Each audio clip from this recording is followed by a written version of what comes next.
ज़ेबा, दरवाजा खोल, दरवाजा खोल ज़ेबा। अजीज शमीम मुझे माफ कर दीजिए, मैं आपके हाथ जोड़ती हूँ। गलती हो गई शमीम, माफ कर दीजिए, हमसे बहुत बड़ी गलती हो गई, माफ कर दीजिए शमीम।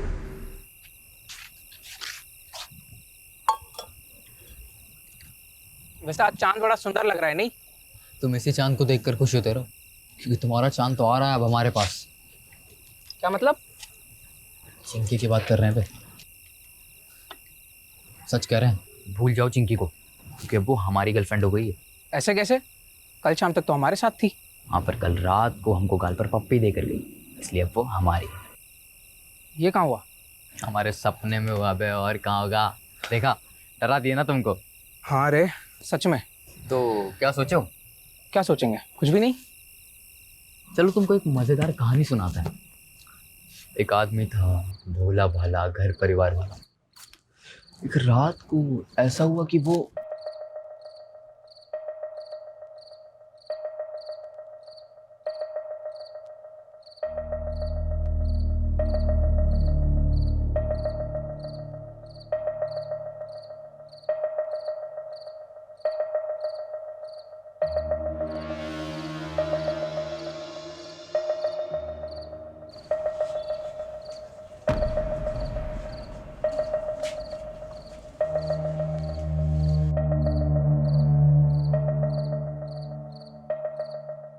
शमीम,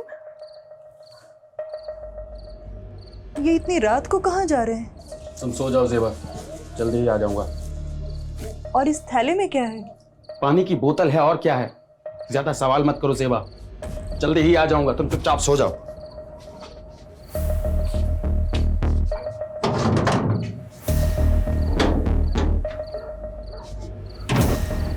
फिर उस आदमी को पता नहीं क्या सूझी कि वो अपनी औकात भूल गया।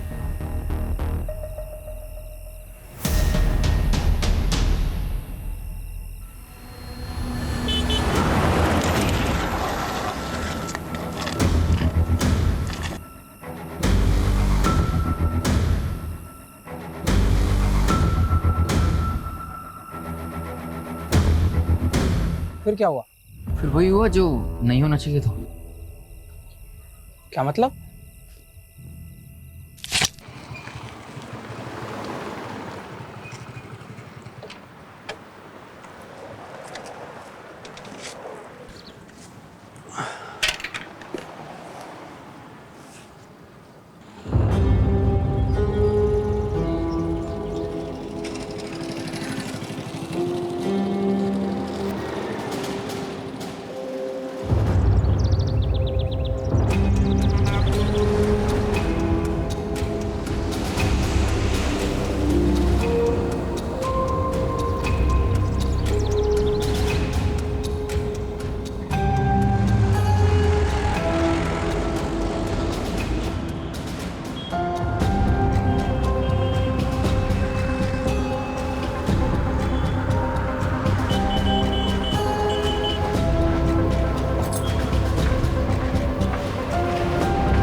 माल तो चोखा है, थोड़ी लाली लिपस्टिक करेगी, पटाखा लगेगी। बड़ी भी, मेरे कमीशन का आज ही कुछ हो जाता तो।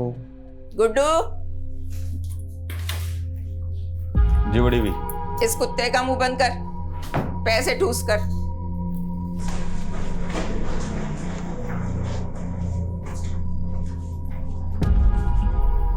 आज से ही काम शुरू करना है, तब तक यहीं रहना होगा, समझी? मुंह में जबान नहीं है क्या? भूख लगी है? खाना नहीं खाएगी तो रात भर कैसे टिकेगी? मैं खाना भिजवाती हूँ तुम्हारे लिए।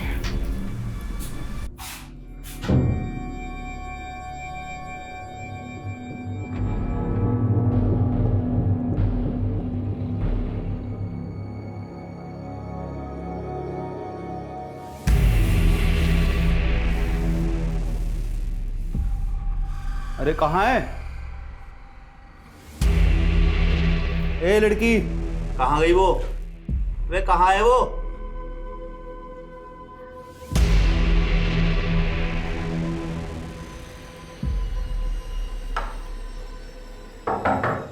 लड़की, ए लड़की, चल बड़ी भी, एकदम चुप। क्या हो गया? चल अंदर चल। कौन है तू? अब तेरा बड़े घर जाने का टाइम आ गया। यादव, शिलादा सेफ है, जल्दी से आ जाओ। अरे मैडम जी, हम तो सोशल वर्कर हैं, गरीब बच्चियों को काम दिलाते हैं। आपको कोई गलत फहमी हुई है। तेरा पूरा काला चिट्ठा है हमारे पास। इन दोनों को लेके जाओ और तब तक तोड़ो जब तक लाठी और हड्डी में से एक टूट ना जाए। चलो लेके जाओ। चल निकल, चल थाने।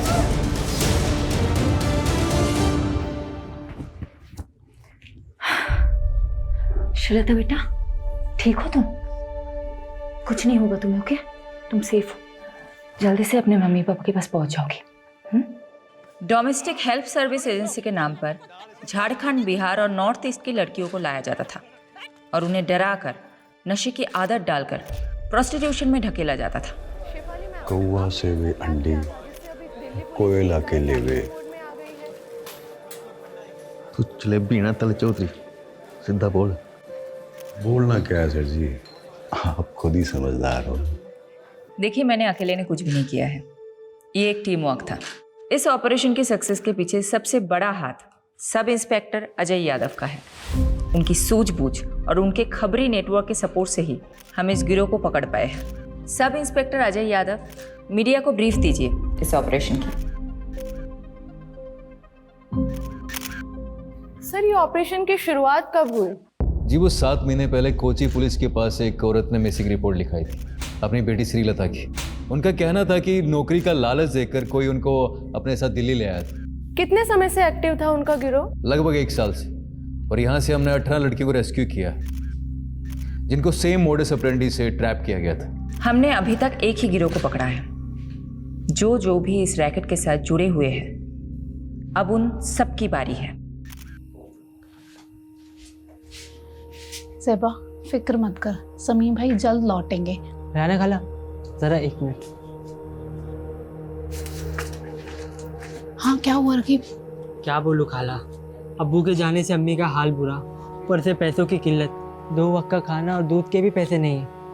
क्या करूँ, किससे मदद मांगूँ, कुछ समझ में नहीं आ रहा है। ये ले 1000 रुपये रख, और जरूरत पड़े तो मांग लेना। शुक्रिया खाला।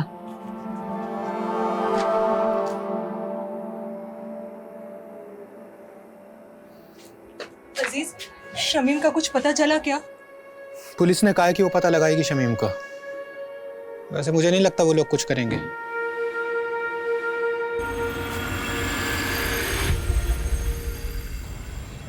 पाव चम्मच हल्दी, 1 कप गाढ़ा दही। दिखाइए तो क्या क्या लिखा। ये देखो। अरे मैडम, ये क्या लिख दिया आपने? मैंने 1 चम्मच लाल मिर्च और पाव चम्मच हल्दी बोला था, सब उल्टा लिख दिया आपने। अच्छा हुआ तुमने देख लिया, वरना पता नहीं मैं क्या कर रही हूँ। एक्चुअली आज आरुषि की फ्रेंड्स आ रही है स्लीप ओवर के लिए, तो मैंने सोचा कि कुछ अच्छा सा बढ़िया सा पंजाबी डिश बना कर खिलाऊं। आई होप आज मैं आरुषि को कोई शिकायत का मौका ना दूं। अच्छा, श्रीलता को मेडिकल एग्जामिनेशन के लिए भेजा था, रिपोर्ट्स आई? जी मैडम, कल शाम को ही आ गई थी। तो नहीं हुआ था उसके साथ, बट काफ़ी मात्रा में उसको दिए गए थे। डॉक्टर ने बोला है कि 2-3 दिन ऑब्जर्वेशन में रखेंगे। चलो मैं रेसिपी ख़त्म करती हूँ। Hello, what?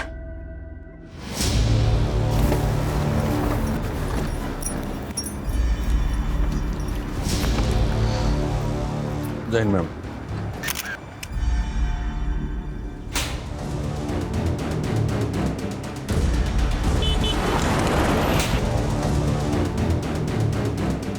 Solanki, mobile, wallet, ID card कुछ मिला? नहीं मैडम जी।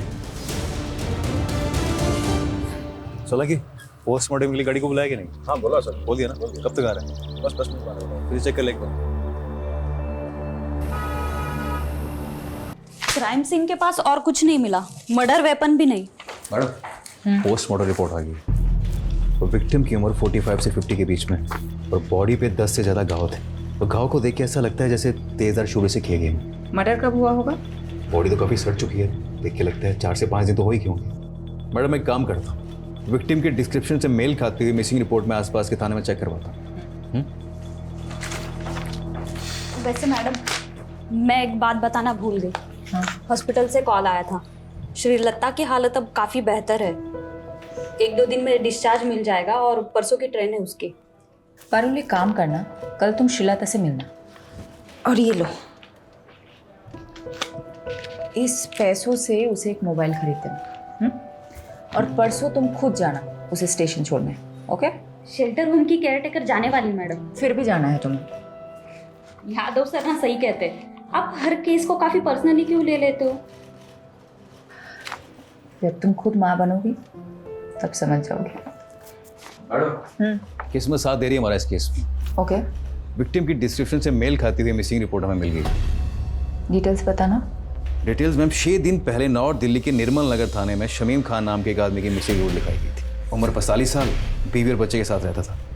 बीवी और बच्चे का नाम क्या है? बीवी का नाम ज़ेबा है और बच्चे का नाम रकीब।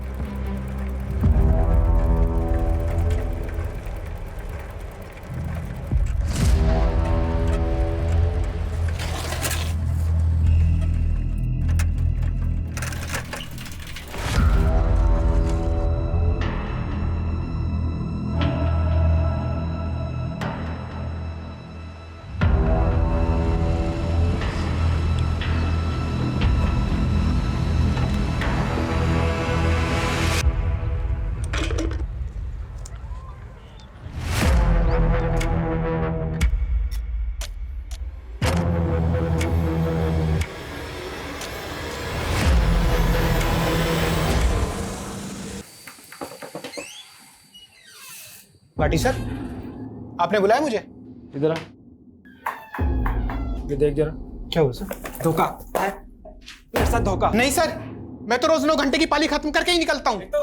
तो झूठ बोलता है। नहीं सर। ऊपर से काम चोरी करता है। अब ध्यान रख ले, अगले 1 महीने तक तूने ओवर टाइम करके मेरा हिसाब पूरा करना है। अगर कुछ गड़बड़ हुई तो याद रख, तेरा वही हाल होगा जो शमीम का हुआ था। समझा?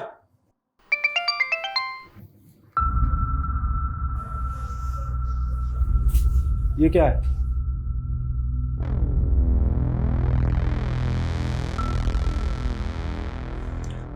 पहले शमीम कहीं चले गए और अब रकीब का भी पता नहीं।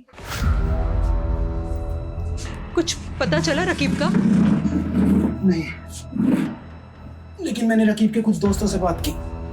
रकीब ने किसी को 1000 रुपए दे के बंदूक खरीदी है। रकीब बंदूक क्यों खरीदेगा?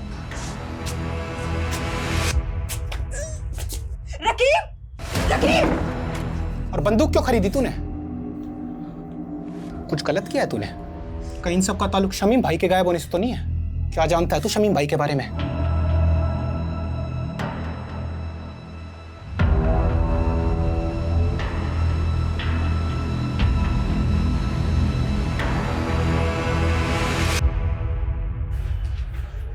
खोलो।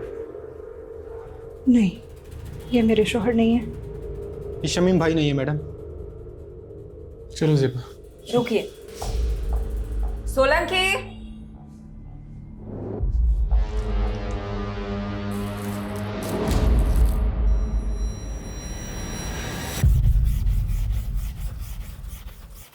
अरे अब्बू, शर्ट को इतना भी मत घिसो कि चीख पड़े।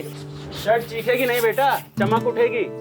ये देख, तेरे बाप के हाथों का कमाल। एक शर्ट पूरे 5 साल चलाता हूँ, समझा? और मेरे इसी बचत के पैसों से तू हर 5 महीने में नई शर्ट खरीद पाता है।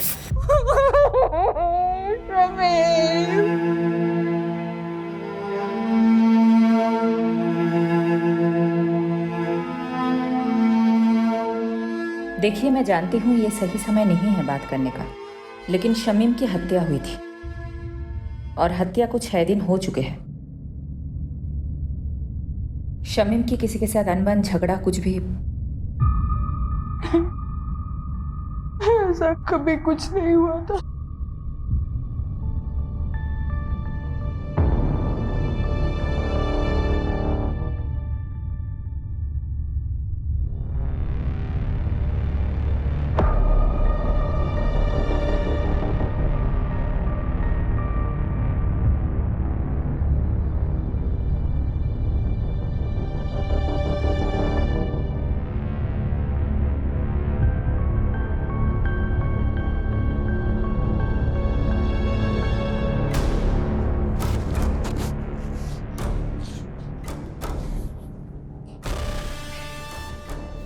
साहब वो बड़े साहब से मिलना था। नाम क्या है तुम्हारा?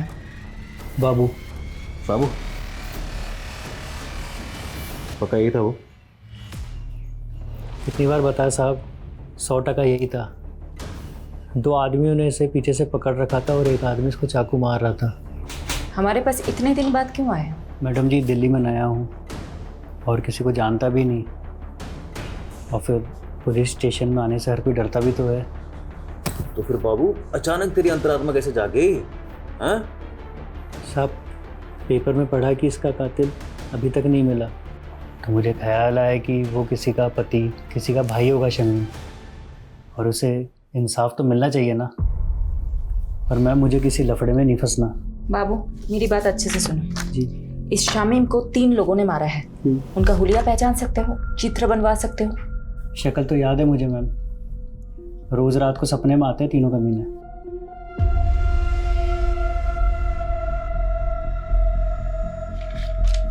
हाँ साहब, हूबहू यही तीनों थे। दीजिए यादव, सभी पुलिस स्टेशन में तीनों के स्केचेस थे। एक भी मिल गया तो बाकी 2 अपने आप हाथ लग जाएंगे। मैं ये स्केचेस शमीम की फैमिली को दिखाती हूँ।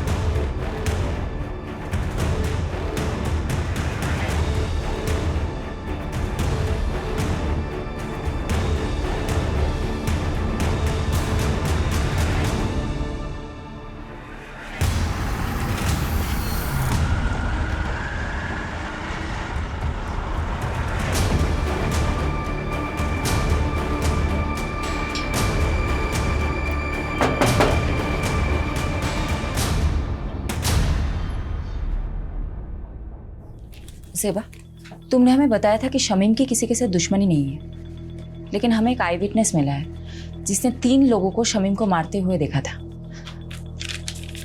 तीनों कुछ ऐसे दिखते हैं। मैंने इन्हें पहले कभी नहीं देखा।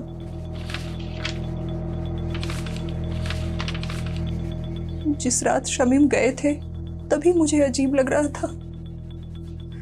मैंने उनसे पूछा भी था, ये इतनी रात को कहाँ जा रहे हैं? ज्यादा सवाल मत करो सेबा, जल्दी ही आ जाऊंगा, तुम चुपचाप सो जाओ।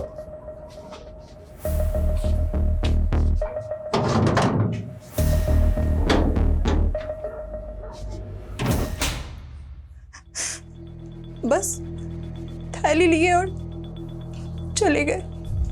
मैडम, ये बात मिसिंग रिपोर्ट में नहीं थी और ना ही कोई ऐसा बैग मिला क्राइम सीन पे। क्या था उस थैली में? शमीम ने बोला कि पानी की बोतल है, पर हाँ, जिस दिन से वो गए हैं मेरे घर से एक छुरा गायब है। सेबा, तुम्हें कुछ भी याद है हमें बताना, ओके? जी।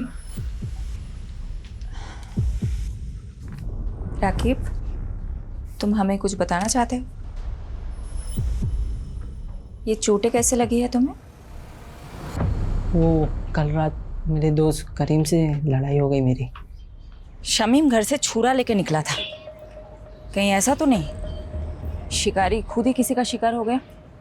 हो सकता है मैडम। वैसे राकीब का घाव देखकर मुझे तो लगा कि वो जरूर कुछ ना कुछ जानता होगा।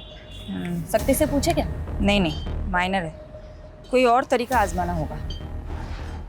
यादव कहाँ है? बोल तो रहे थे कि यही आएंगे, पूछती हूँ। काट दिया, कोई और एंगल टटोल रहा होगा। यही तो करता है वो। ये क्या? शमीन खान आपकी फैक्ट्री का वर्कर था। इन तीनों में से किसी एक ने उसको मारा हो सकता है। तो इन तीनों में से आपकी फैक्ट्री का कोई था, आप जानते होंगे? 150 वर्कर है मेरी फैक्ट्री में। सबकी शक्ल ना मुझे याद रहती है ना मुझे याद रखनी है। कहीं ऐसा तो नहीं आपने इन तीनों लोगों को शमीम खान को मारने की सुपारी दी थी? मैंने तो ऐसा भी सुना है कि आप अपने फैक्ट्रीज के वर्कर्स को मारते भी हैं। इंस्पेक्टर, ज्यादा मत उड़, तू जानता नहीं मैं कौन हूँ। पुलिस वाले को तो हो सकता है। बहुत अकड़ है ना तेरे में, आज सब निकालता हूँ। चल चल।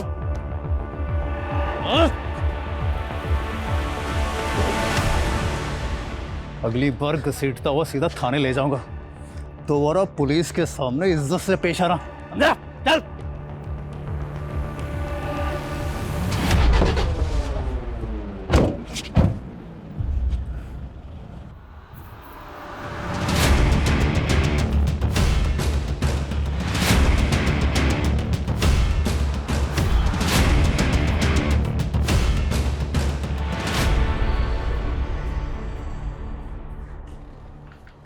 श्रीलता की रात की ट्रेन है ना? जी मैडम, कल रात तक अपने गांव पहुंच जाएगी। यादव सर का फोन है। स्पीकर पे रखें। हेलो सर, कहाँ हो आप? शमीम जिस फैक्ट्री में काम करता था वहीं गया था पूछताछ करने के लिए।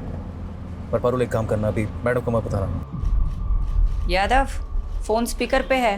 सॉरी मैडम, वो मैं पूरी इन्वेस्टिगेशन होने के बाद आपको बताना चाहता था। क्या बोलूं तुमको? Okay.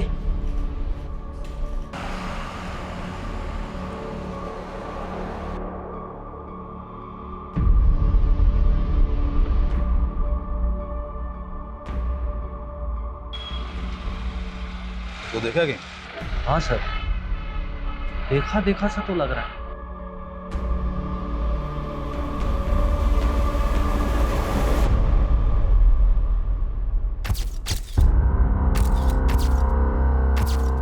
Meenakshi, I'm gonna miss you. उम्र 55 की, लेकिन दिल बचपन का है तुम्हारा। 2 दिन के लिए तो जा रहे हो, महीनों के लिए नहीं।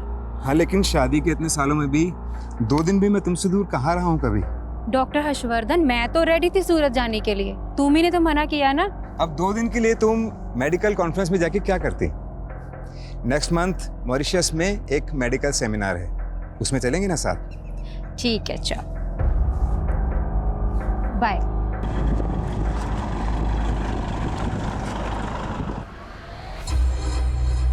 दीपक, जरा अपना फोन देना। यो सर। हाँ, मैं बोल रहा हूँ, दीपक के फोन से बात कर रहा हूँ। दरअसल मीनाक्षी ने मेरे फोन में कोई स्पाई सॉफ्टवेयर इंस्टॉल कर दिया है। मैं दीपक को भेजता हूँ तुम्हें पिक करने के लिए।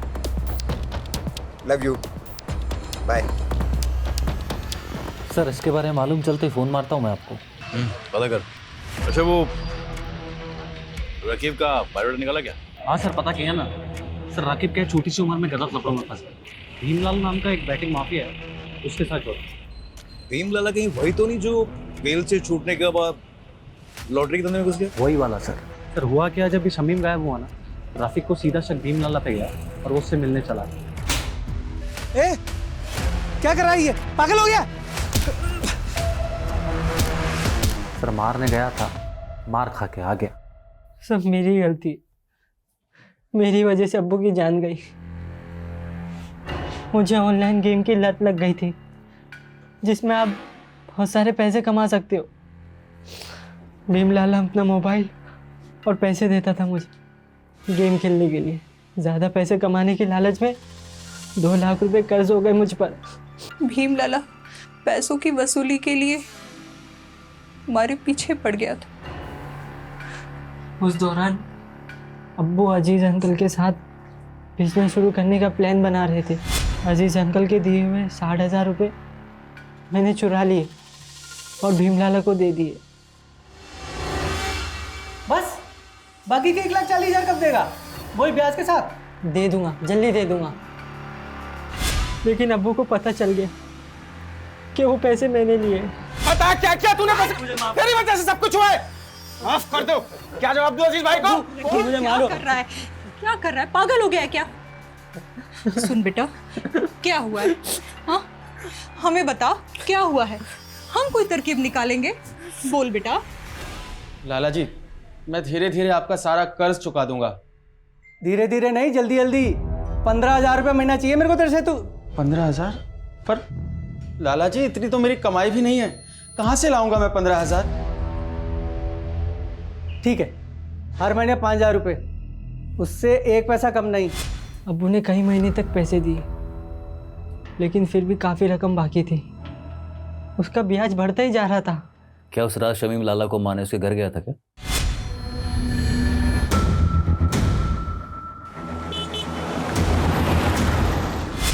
ताकि उसका कर्ज ना चुकाना पड़े? लगता तो ऐसे ही है मुझे, इसलिए मैं लाला से अब्बू की मौत का बदला लेना चाहता था। यादव, बस करो। कितना मारोगे?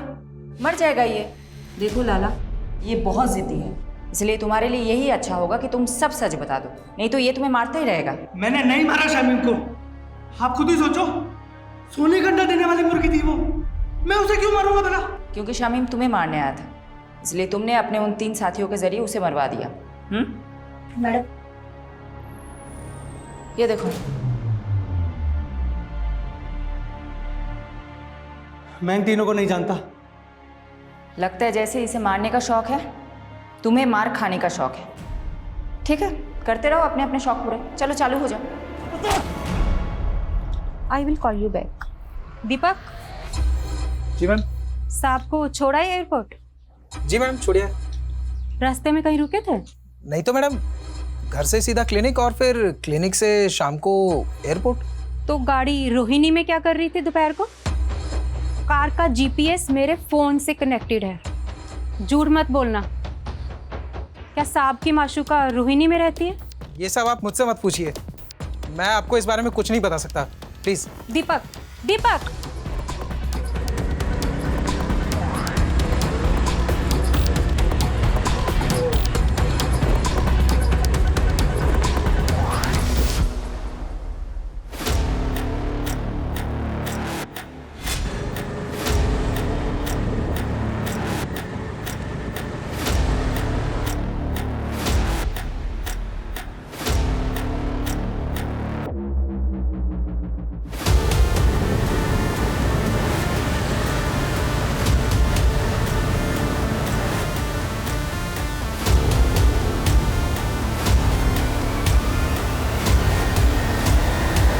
मैडम जी, हम गंगा मैया की कसम खा के कहते हैं, हमने किसी शमीम को नहीं मारा। झूठ मत बोल। हमारे पास चश्मदीद गवाह है जिसने तुझे शमीम का मर्डर करते हुए देखा है, और तेरे साथ ये दोनों थे। कौन है ये दोनों? मैं नहीं जानता मैडम, और जब हमने खून ही नहीं किया है तो देखा किसने? सपने में। गुनाह कबूल करने में जितना टाइम लगाएगा ना, तेरे लिए मुश्किल उतनी बढ़ती जाएगी। मैडम जी, हम रिक्शा चलाकर गुजारा करते हैं और हमने आज तक कोई गलत काम नहीं किया है, और आप तो हम पे सीधा मर्डर का आरोप लगा रहे हैं। मैडम,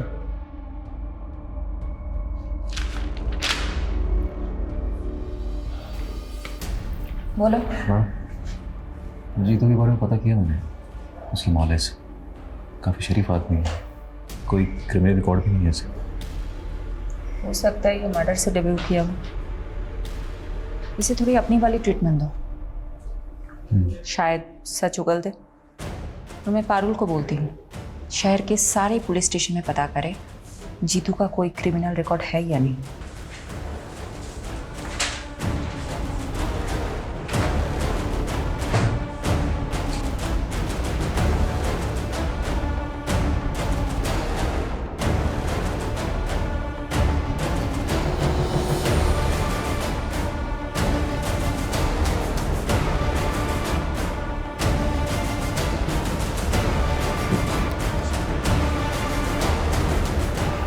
सर, यही है वो विभूति प्रसाद।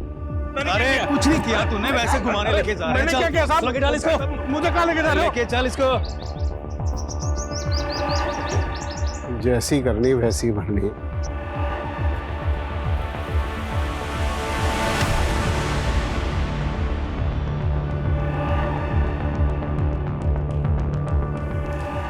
मैम, यही है वो आदमी जिसने उसको चाकू मारा था। और मैम इस वाले आदमी ने उसको पीछे से पकड़ा हुआ था। मैम, वो तीसरा आदमी मिला क्या? वो भी मिल जाएगा। मैम, मेरा कहीं नाम तो नहीं आएगा ना?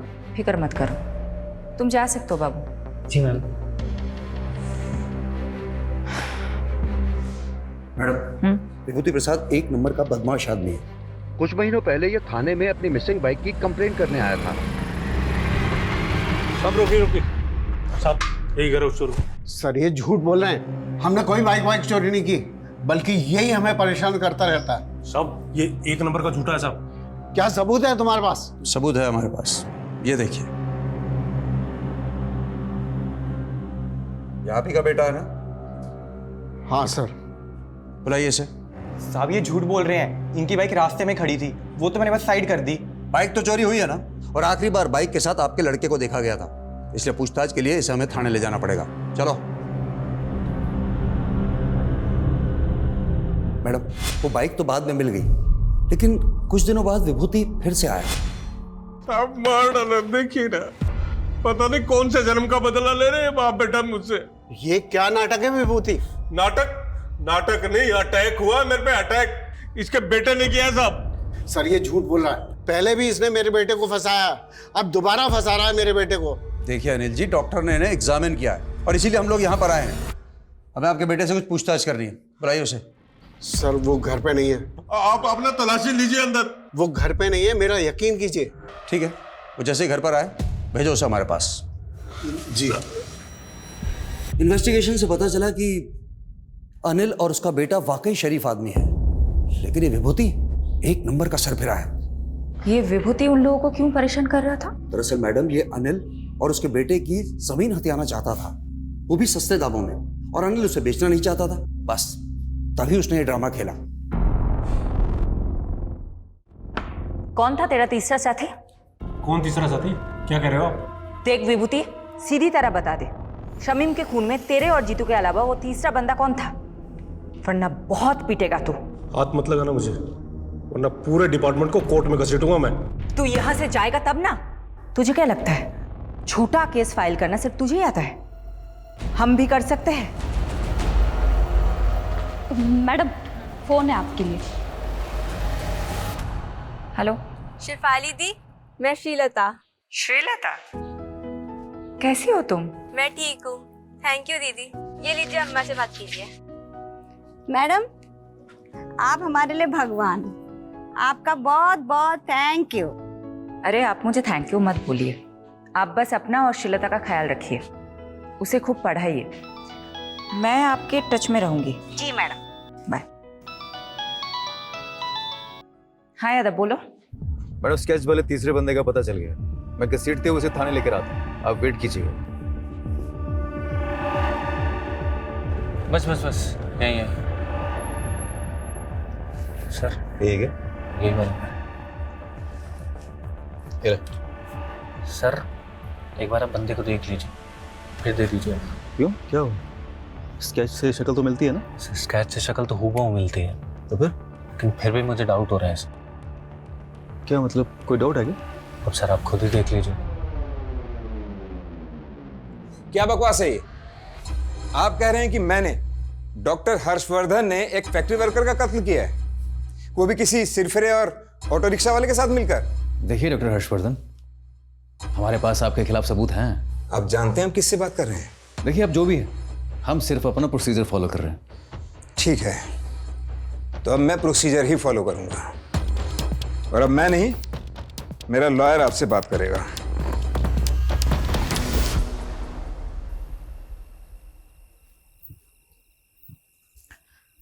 ये लो।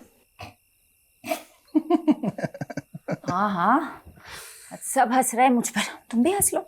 सॉरी शिफाली, लेकिन ये तुम्हारा यादव है ना, जोश में होश को बैठता है।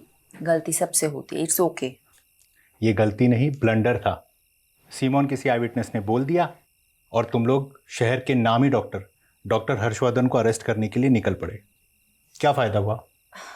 5 मिनट में उसका वकील उसकी बेल करा के चला गया। तुम वकील लोग ना कभी पुलिस की प्रॉब्लम नहीं समझोगे। तुम लोगों को मजा आता है कानून के लूप होल्स को निकाल के मुजरिम को बचाने में।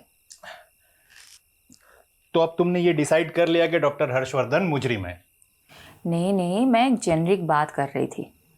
देखो, डॉक्टर हर्षवर्धन को हमने पूछताछ के लिए बुलाया, उसका एक बेस था, एक आई विटनेस है जिसने सस्पेक्ट का स्केच बनवाया है। वो हुलिया बिल्कुल मैच करता है डॉक्टर हर्षवर्धन से। इस ब्लाइंड केस में ये एक ही तो स्ट्रॉन्ग पॉइंट है हमारे पास। एक सेकंड,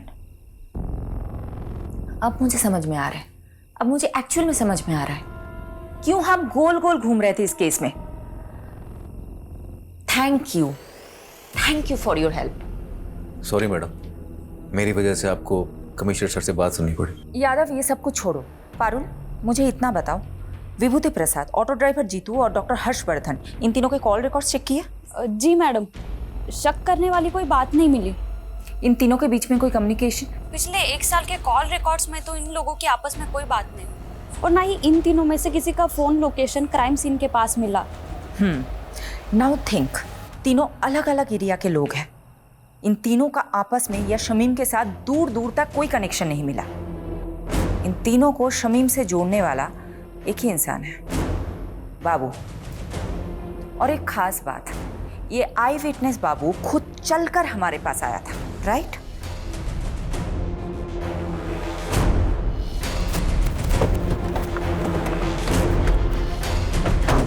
यादव,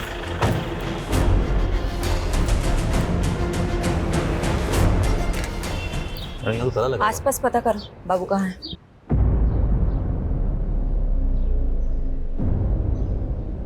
मैं बाद में बात करती हूँ। क्या हुआ? मैडम, आसपास पड़ोसी से बातचीत की मैंने। उनका कहना है कि बाबू काफी दिनों से गायब और उसका फोन भी बंद आ रहा है। मैंने ट्राई किया। मैडम जी, आप यकीन नहीं करोगे इस घर का मकान मालिक कौन है। मैडम, बाबू मेरे दूसरे वाले घर पर भाड़े पे रहता था।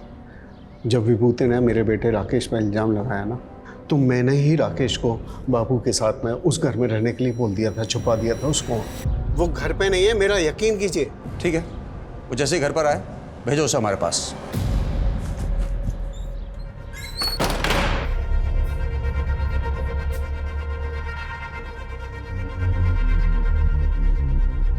राकेश, तुम जहाँ हो वहीं रहना, तुम अभी घर मत आना।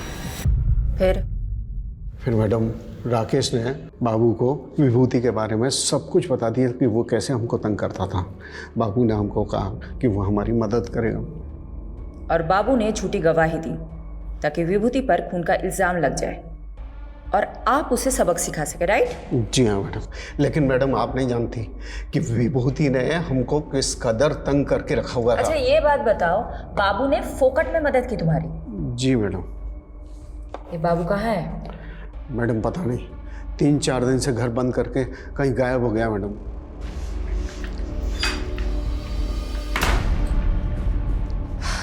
मैडम, बाबू के खिलाफ लुकआउट नोटिस जारी कर दिया है। एक बात मेरी समझ में नहीं आ रही, ये बाबू अनिल की मदद करने के लिए मर्डर केस में झूठा बयान देने जितना बड़ा रिस्क क्यों लेगा? मैडम, हो सकता है बाबू शमीम के मर्डर में इन्वॉल्व हो और खुद गवाही देकर अपने शक की पॉसिबिलिटी खत्म करना चाहता हो। पॉसिबिलिटी है। तो बाबू और शमीम का क्या कनेक्शन है? ढूंढते हैं, कुछ तो निकलेगा। मैडम जी, बाबू के पुराने रिकॉर्ड्स चेक कर रही थी। आज से ठीक 5 महीने पहले तक वो फरीदपुर सिकंदराबाद में रहता था। शायद वहां से कुछ इन्फॉर्मेशन मिले।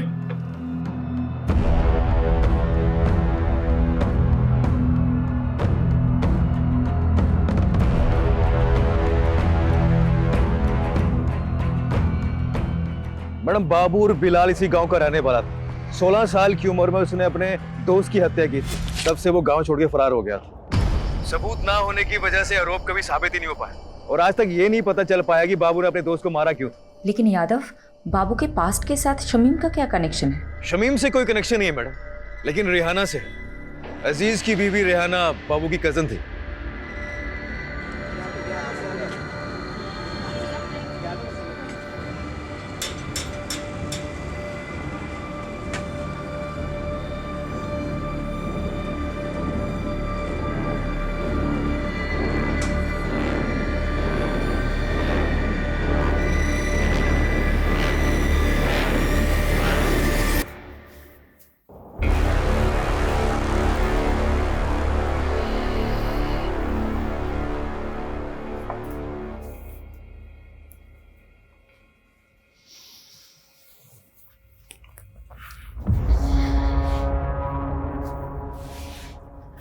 बस ज़ेबा, कब तक ऐसे चलेगा?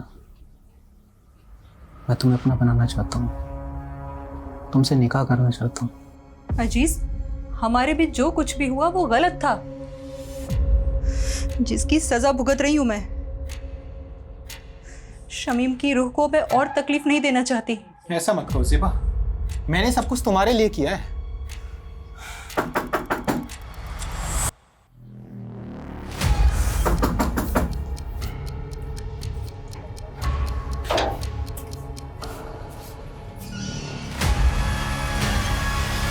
अजीज चल, अब आगे की खातिरदारी तेरी जेल में करते। मैं हमेशा से ज़ेबा को पसंद करता था। जब भीम लाला ने शमीम से पैसे हटने शुरू किए तो शमीम काफ़ी चिड़चिड़ा रहने लगा था। वो बात बात पर गुस्सा करता था। मुझे उसकी फिक्र होने लगी तो मैंने एक रोज़ ज़ेबा से बात करने का सोचा। अजीज, मेरी मुश्किलें तो ख़त्म होने का नाम ही नहीं ले रही हैं। रकीब की नादानी ने सब बर्बाद कर दिया। शमीम दिन रात काम करते हैं। मुझे कहीं ना कहीं अंदाज़ा था कि ये मसला पैसों का है।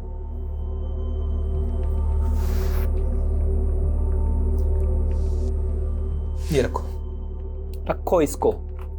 और हाँ, ना ये कर्ज है ना एहसान। हम धीरे धीरे नज़दीक आ रहे थे।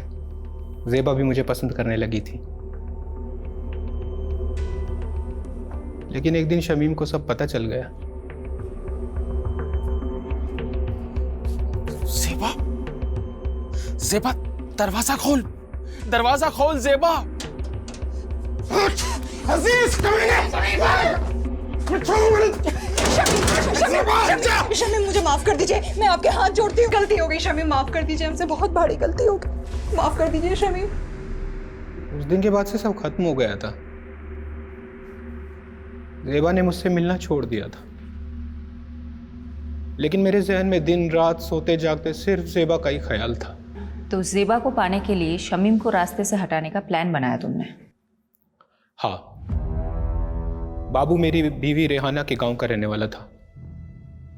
गांव में उस पर एक हाफ मर्डर का केस भी चल रहा था। मैंने उससे मदद मांगी। वो 2 लाख रुपए के बदले शमीम का काम तमाम करने को तैयार हो गया। रेहाना जानती थी इसके बारे में? नहीं, सारा प्लान मेरा और बाबू का था। प्लान के मुताबिक मैं एक दिन शमीम से मिलने गया।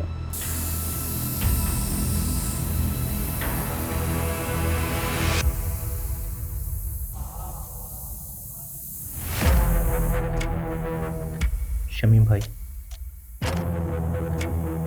मैं अपनी गलती पे बहुत शर्मिंदा हूँ। इसीलिए मैंने शहर छोड़कर हमेशा के लिए मुंबई जाने का फैसला किया है। इसके बाद मैं अपनी शक्ल आपको कभी नहीं दिखाऊंगा। बस जाने से पहले दिल खोल कर आपसे बात करना चाहता था। क्या आप मुझसे मिलने आएंगे एक बार? जरूर आऊंगा जी। मेरी तरह शमीम के मन में भी साजिश पनप रही थी। उसने जो देखा था वो भूल नहीं पा रहा था। वो भी मेरी जान का प्यासा था।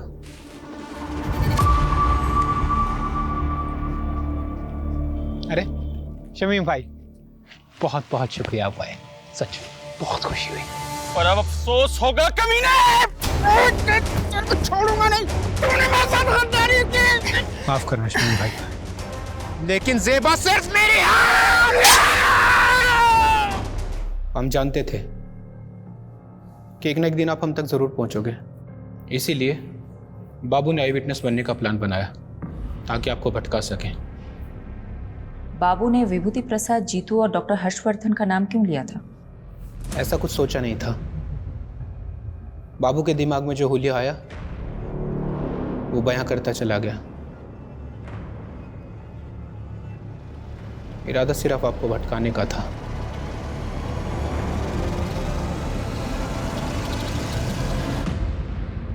वाह मॉम, खाना बहुत अच्छा बना है। थैंक यू बेटा। यशी बेटा, अब तो कुछ खा ही नहीं रही हो। ऐसे नहीं चलेगा। ये मैंने स्पेशली तुम्हारे लिए बना। खा लो, ये लो, थोड़ा खा लो। मुझे तो लगा था हमारी शायद फ्लॉप होने वाली है, ये तो हिट हो गई।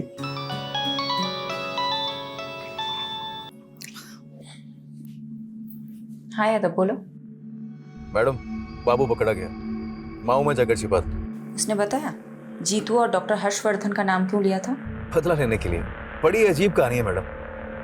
बाबू जब पहली बार शहर आया था तो उसने जीतू का रिक्शा लिया था और सिर्फ 15 रुपए के लिए दोनों में बहस हो गई थी। क्या 15 रुपए के लिए बाबू ने जीतू को मर्डर केस में फंसाया? जी मैडम, और डॉक्टर हर्षवर्धन के क्लिनिक में बाबू ने उसकी नर्स को छेड़ दिया था, जिसलिए डॉक्टर हर्षवर्धन ने उसको बहुत जलील किया था सबके सामने, और उसका बदला लेने के लिए उसने डॉक्टर हर्षवर्धन को बलि का बकरा बना दिया इस मर्डर केस में। लोग कितनी छोटी बात गांठ बात लेते हैं। चलो अच्छा है, ये केस तो सॉल्व हुआ। अब मैं चैन से अपनी फैमिली के साथ खाना खा सकती हूँ। अरे बिल्कुल madam. Good job Yadav. Thank you madam. Bye.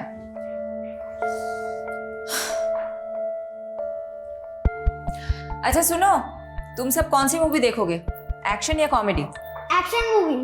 चलो चलो खाना खत्म करते हैं, आ जाओ।